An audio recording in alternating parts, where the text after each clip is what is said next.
Direct democracy के 4 tools या devices होते हैं, ये प्रीलिम्स के लिए आप नोट करके रखिए, समझ के रखिए अच्छे से, ये चारों टूल्स क्या होती हैं और ये भी ध्यान रखना है कि ये चारों टूल्स जो है डायरेक्ट डेमोक्रेसी का है।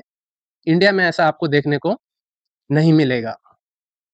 रेफरेंडम मैंने आपको समझा दिया कि लेजिस्लेचर से यानी कि पार्लियामेंट से या फिर स्टेट असेंबली से पास हो गया, पास होने के बाद वोटिंग पॉपुलेशन को किसी ऐप के ज़रिए उनसे पूछा गया येस और नो फाइनल अप्रूवल के लिए, और उस हिसाब से बिल पास होगा, एक्ट बनेगा या नहीं बनेगा। ऐसा मॉडल आपको स्विट्ज़रलैंड में दिखेगा और हम इसको डायरेक्ट डेमोक्रेसी का टूल कहते हैं।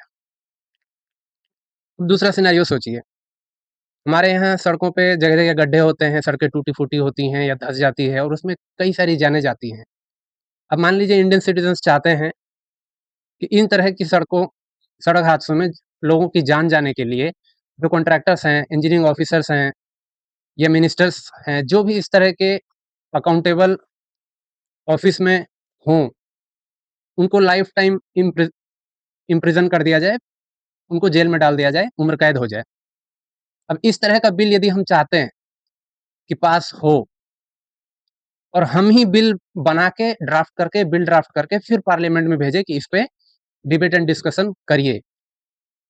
हमारे यहाँ ऐसा नहीं होता, लेकिन यदि ऐसा हम कर पाते, तो इसको कहते हैं इनिशिएटिव, जहाँ जनता ही प्रपोज़ल देती है। जनरली होता क्या है, आपने एक बिल ड्राफ्ट किया, यानी कि लोगों ने मिलके बिल ड्राफ्ट किया, कुछ सर्टेन नंबर्स ऑफ सिग्नेचर्स आपको लेने पड़ेंगे। मान लीजिए कि 1 लाख लोगों का सिग्नेचर लिया और यदि 1 लाख लोगों का सिग्नेचर आपने इस तरह का बिल बना के भेजा, तो अब पार्लियामेंट बाउंड है।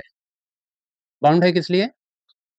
बाउंड है कि अब वो उस पे डिबेट डिस्कशन करे, वहाँ से पास करा के और फिर फाइनली सारे के सारे एलिजिबल वोटर्स को रेफरेंडम के लिए भेज दें। हमारे यहाँ फिर अगेन ये सुविधा नहीं है, हम कोई भी बिल ड्राफ्ट नहीं करते, बिल ड्राफ्ट पार्लियामेंट में होता है।